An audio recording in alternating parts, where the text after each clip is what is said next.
Jerusalem Defender. Jerusalem is a human right of the Jewish people, plus a discussion of peace plans, why they haven't worked, and the best alternatives available. In today's episode, we will discuss increasing security by being tougher with terrorists. Peace is obtainable. May it soon be so, God willing, forever.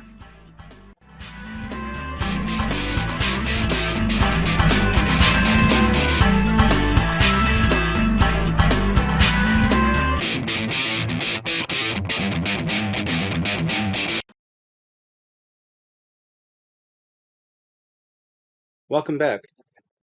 Well, as you know, in the past few days, since the day before President Trump retook office, and the day before President Biden left office, Israel started the process of getting back some prisoners for many, many, many terrorists being released, and uh, unfortunately, some of the terrorists had blood in their hands. Known killers released at a time um, when the leadership of the Palestinians are unrepentant at the cruel bloodshed against civilians. Israel was, for whatever reason, we don't know all the secret dealings that went on, but for whatever reason, Israel agreed to release these murderers,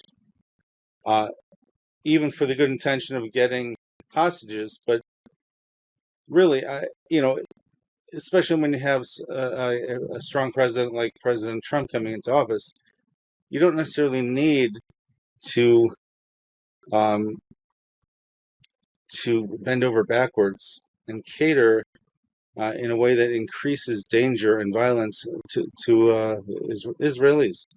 What you could have done was just stand firm and say, we're not letting go of anyone who has blood in their hands.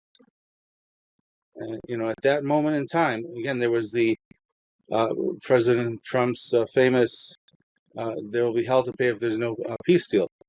So, not giving up on an issue that is a matter of life and death is not a problem of customary law or a problem of treaty law. It is a problem of Just Coggins, the fundamental international law. So, for a lesser form of international law, the law of treaties, Israel was forsaking its more fundamental rights of not self-harming.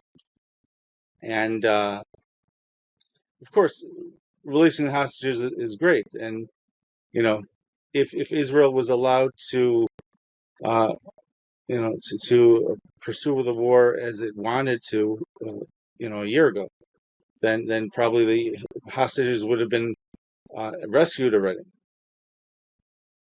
So in this situation, it's not about a lack of trying to get out hostages. It's about how you can't swap blood for blood for that kind of an evaluation when there's alternatives to get the people back and God willing in one piece. But the bigger problem is that the entire situation was because of a flaw in the current laws on the books in Israel. There was a way to work around this, and I wrote a blog post today addressing this,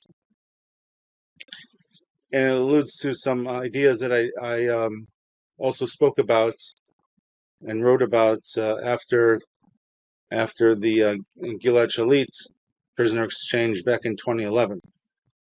So let me read today's blog post, and then we could get into a bit more discussion on this. Okay, blog post, it's Tuesday, January 28, 2025. Institute a death penalty for terrorists with blood on their hands.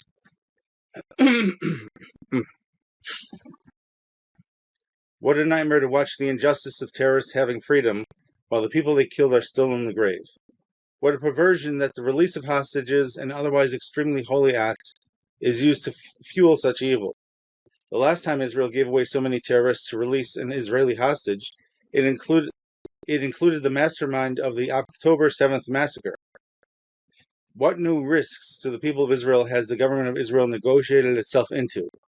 If there had been an active death penalty for terrorists with blood on their hands, we would have been celebrating the release of hostages without worry of the new potential dangers that lay in wait.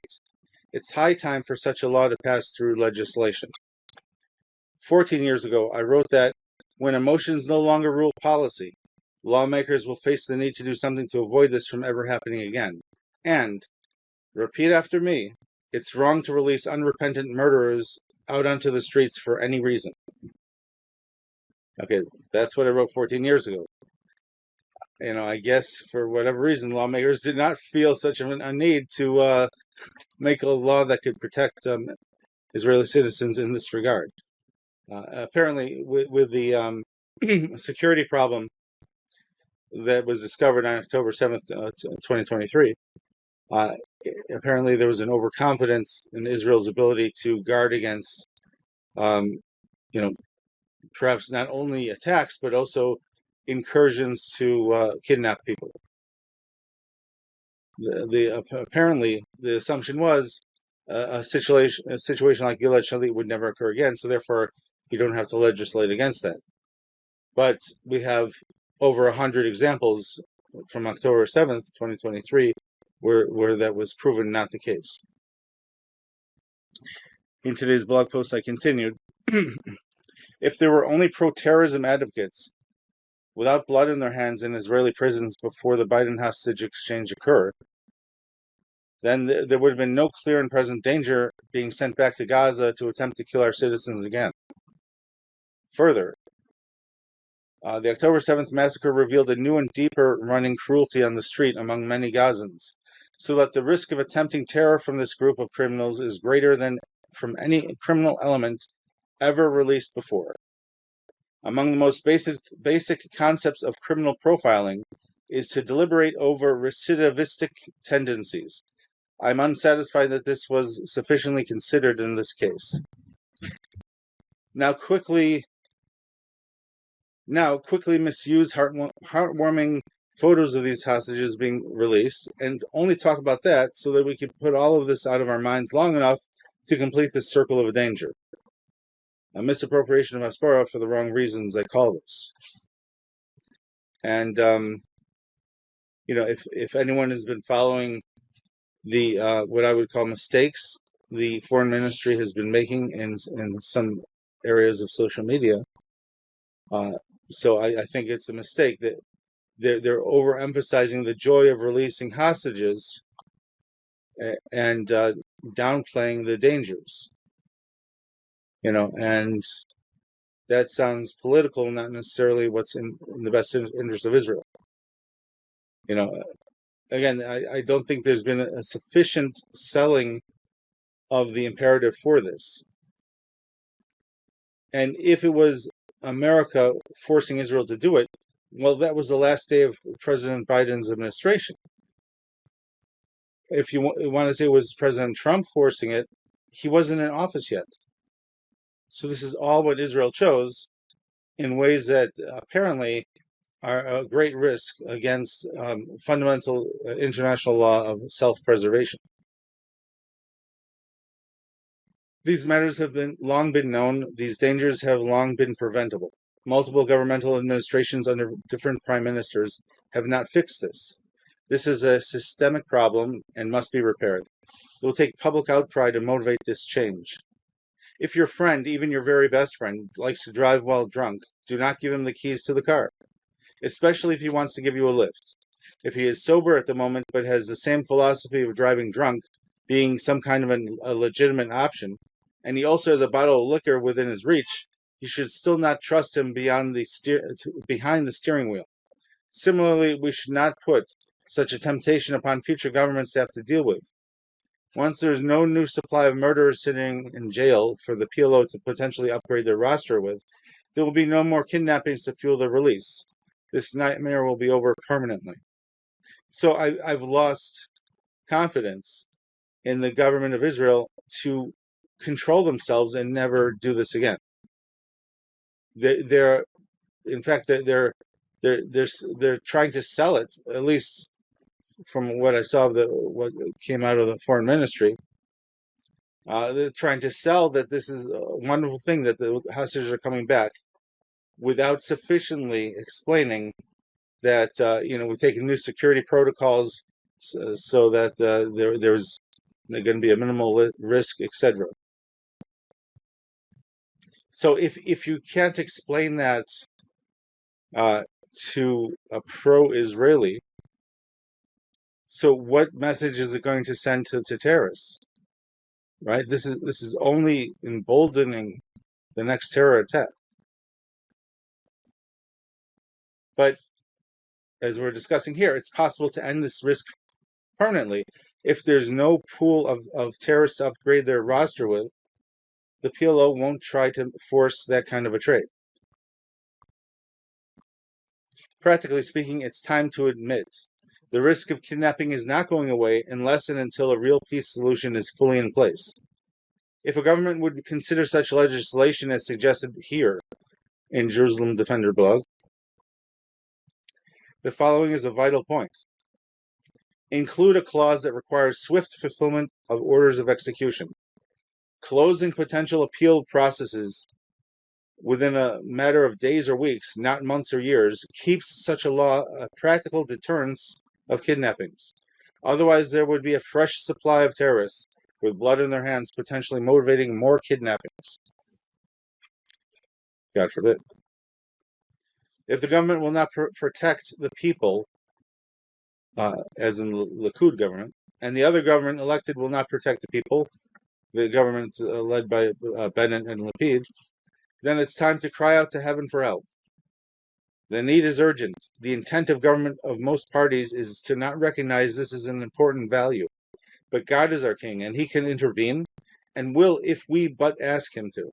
Despite God's plan of free will for humanity, God is willing to intervene in such circumstances, to preserve civilization. As it says, a king's heart is like rivulets of water in the Lord's hands. Wherever he wishes, he turns it. Proverbs 21, verse 1. And Israel shall be saved by the Lord with an everlasting salvation. He shall neither be ashamed nor disgraced to all eternity. For so said the Lord, the creator of heaven, who is God, who formed the earth and made it. He established it. He did not create it for waste. He formed it to be inhabited. I am the Lord, and there is no other. Isaiah chapter 45, verses 17 and 18.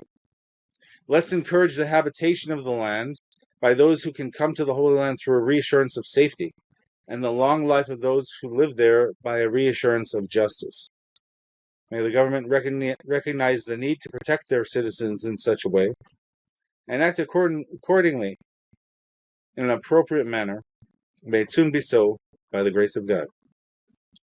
Okay, now switching over to there was a blog post from 2011 that I quoted here. Let me go down and discuss that a bit.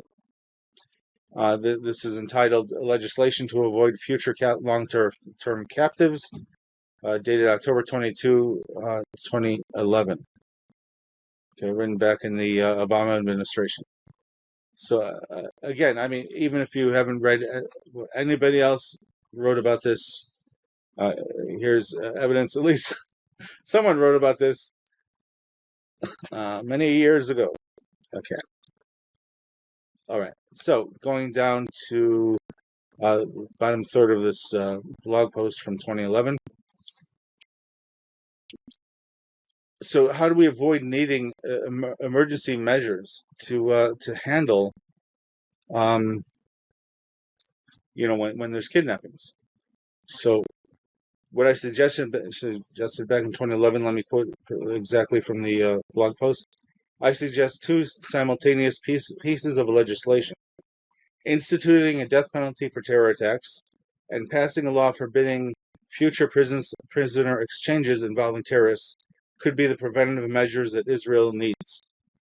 Now, that was then. Now I have lost confidence in the government of Israel after having multiple governments over a decade to deal with this. The alternative being too grim to bear, and the alternative occurring.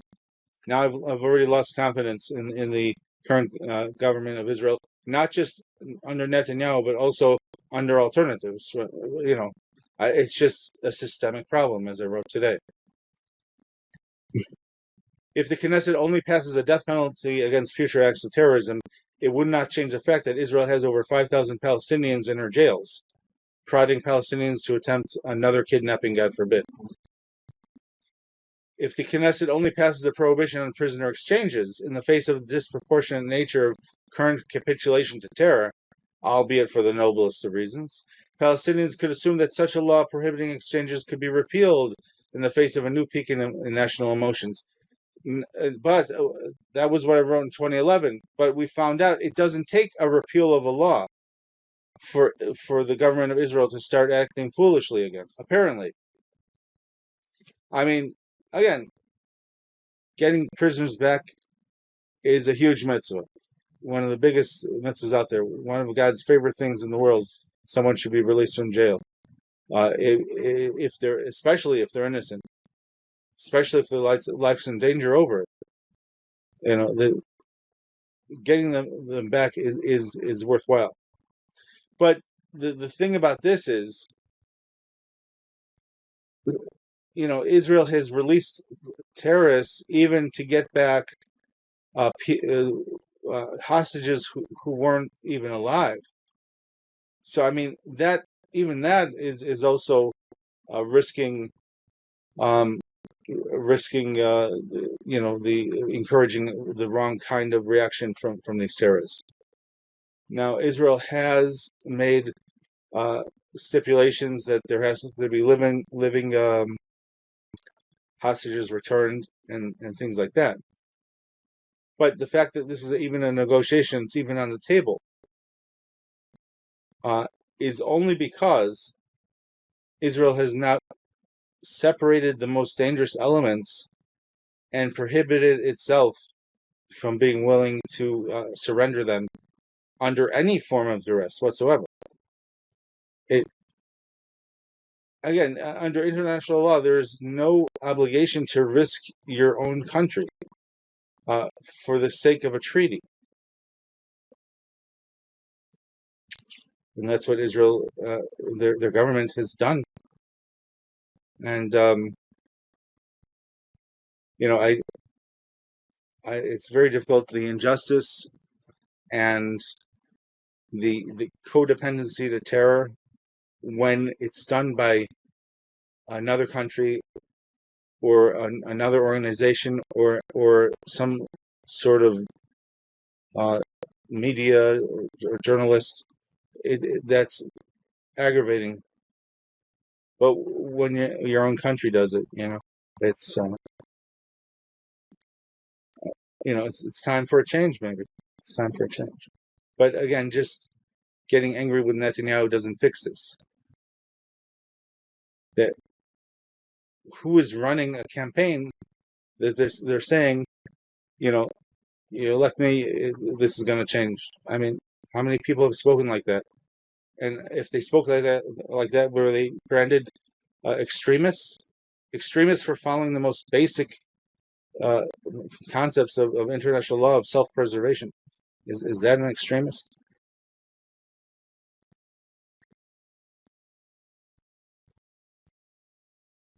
So, again, what my suggestion back in 2011 was, and the difference between it and the suggestion today. Suggestion today is, the government is kind of addicted to making bad deals. So if you just implement a death sentence for the most dangerous criminals, they will never be released. The next time you capitulate, like a person afraid of their own shadow. But my suggestion from 2011 is applicable only if Israel has stronger leadership. Then, under such a circumstance, Israel with stronger leadership should do these two things: death penalty for purveyors of terrorist attacks. Not necessarily if they only have a long list of people they killed. But even if they injured one person from their terrorist attack, if they shed blood, uh, then again, that's really a debate for Israeli society to go through. But at least put on the table that you're going to, kill the terrorists who have killed the innocent. And I don't know why there's not a standing order that the terrorists should be taken dead or alive, preferably dead. I don't understand that. But if you're going to do that, so have a tribunal, give them a few days or weeks at most to defend themselves, and then process the elimination of the terrorists from this world as soon as possible. If that's whether or not Israel really is in danger of capitulation to terrorism. But in a current situation, it's even more vital it occurs. If, however, Israel has a strong government, and I'm not choosing any party to favor for this, and any party that gets elected, we have to weigh carefully if they would really even do this. But assuming there was a strong government in Israel, so then also having a prohibition on prisoner exchanges at all would be something to consider. However, in such a current situation, not exchanging anyone could endanger the hostages. But again, there's like it's kind of like an avalanche or a cave-in surrounding good ideas. The more you make bad choices, the more the rocks or the sand just kind of caves in and makes it harder to make a good choice under the circumstance. So under the weight of the circumstance today, implementing a death penalty against terrorists is probably the next step to take, unless Israel just gets a stronger government all around. But again, the stronger government starts with how it deals with itself, not how secure the border is. Again, if there's no benefit for taking kidnapping people, there won't be kidnappings much. And of course, it's a fallacy to say, oh, but we don't want them to kill people. We'd rather have them kidnapped than kill people. That's fallacious, because sometimes they've only attacked so they can get more hostages, so they can get more prisoners, terrorist prisoners out of Israel's jails. It's a catch-22. Relatively speaking, you cannot really determine, is it because Israel has prisoners or not, that that the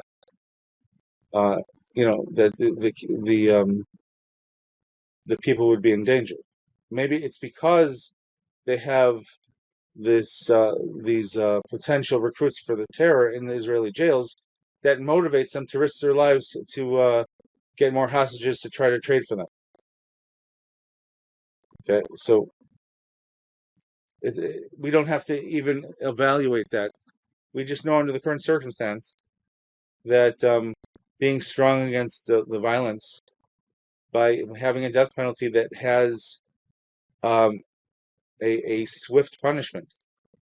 The execution, it shouldn't take more than a few weeks between the time that somebody is verified as a mass murderer until the time they're executed under the circumstance, to prevent future kidnappings of masses of Israelis. Again, remember, in 2011, even one Israeli kidnapped, Gilad Shalit, 1,000 terrorists were released, including the one who planned October 7th. So that is, it's unfortunate, but again, there's ways to adapt to it and fix it, step by step, even under the horrible situation. But it's not merely we have a violent opponent. It's that the members on our own team are not pulling their weight philosophically by doing the things they could do to prevent outrushing of terror and the strengthening of the dedication of terrorists to the goal of kidnapping Israelis. So, yes, we want to kidnap people back, but we also don't want to set a precedent for more people to be kidnapped. Now, some people said this at the time of Gilad Shalit, and obviously they weren't listened to. And how many more were kidnapped this time? Hundreds, not just one. So, it could get better. It doesn't have to get worse. And it can get better even with the imperfect attitude of the governments, not just the current government, but the past few governments. Even with that attitude, they could still deal with this if they just face the truth of it.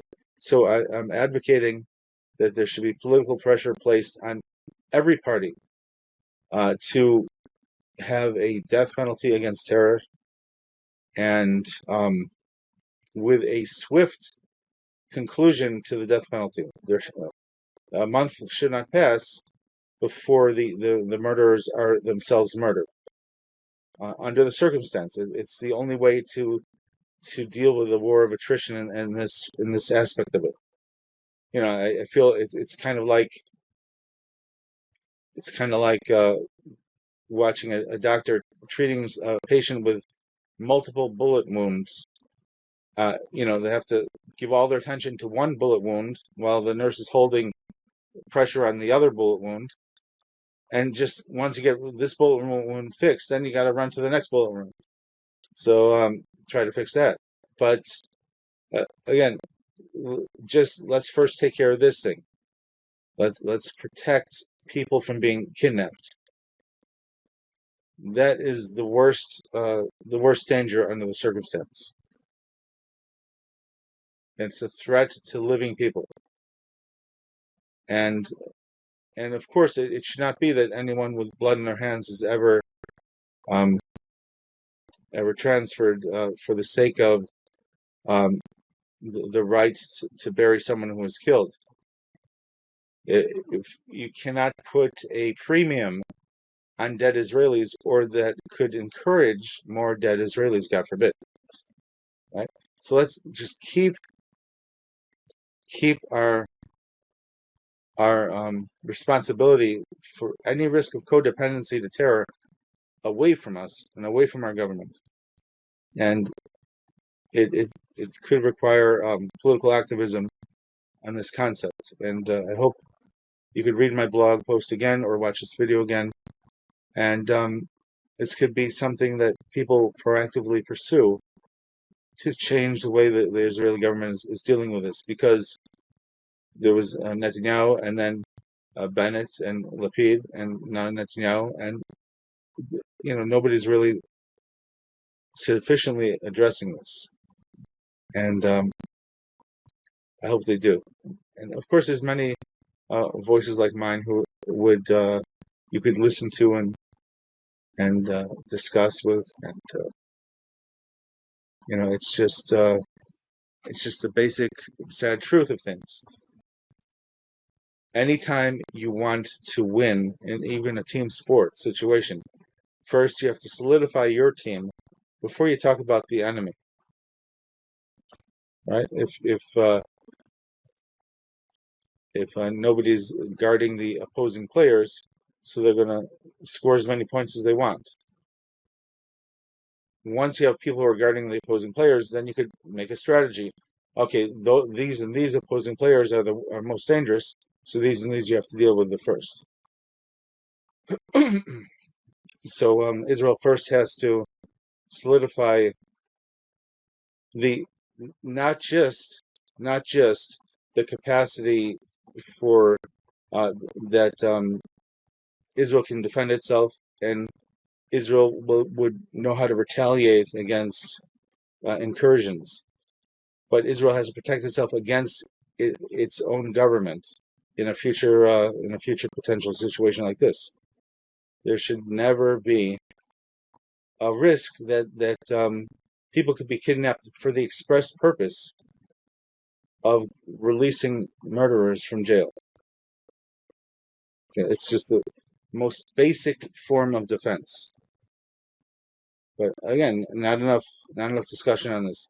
But this kind of legislation only occurs if there's public support for it. So please advocate, write to your favorite Knesset member, etc. Write articles to the press, whatever it takes. Let's get this done and stop the promotion of terrorism that didn't just affect Israel, it affected friends from many different countries who are visiting Israel. And some of them are still prisoners in Gaza. And let's incentivize this and just put an end to it. And it's within our power. Simply, this death penalty for terrorists with blood in their hands would already weaken the capacity for this to occur severely. So, but thank God, it is good to have people come home who are in danger. But we don't know if they could have come home without the steel. We do know we have the steel, and we do know it's a dangerous steel. So let's stick to the realities of it. Well, thank you for listening. You're welcome to write me. You can find my email on jerusalemdefender.blogspot.com. And looking forward to doing more things we can do to bring true and lasting peace to the Middle East and the world. And God promised in the prophecies recorded in the Hebrew Scripture that that peace is our destiny. There will be peace. It is obtainable. Let's work for it. And in this way, we have a path to work towards it. Even though it's simply one important step, it is an important step. Even though it's one step, it can cover many kilometers at the same time. So give it a try. Do what you can to advocate for this, and hopefully it will bring a blessing and a better chance at peace. When terrorists don't have an incentive to attack, and they still want good stuff, so then they have to maybe consider the alternative to violence. All right. Thank you for listening. God bless. Bye. Be well.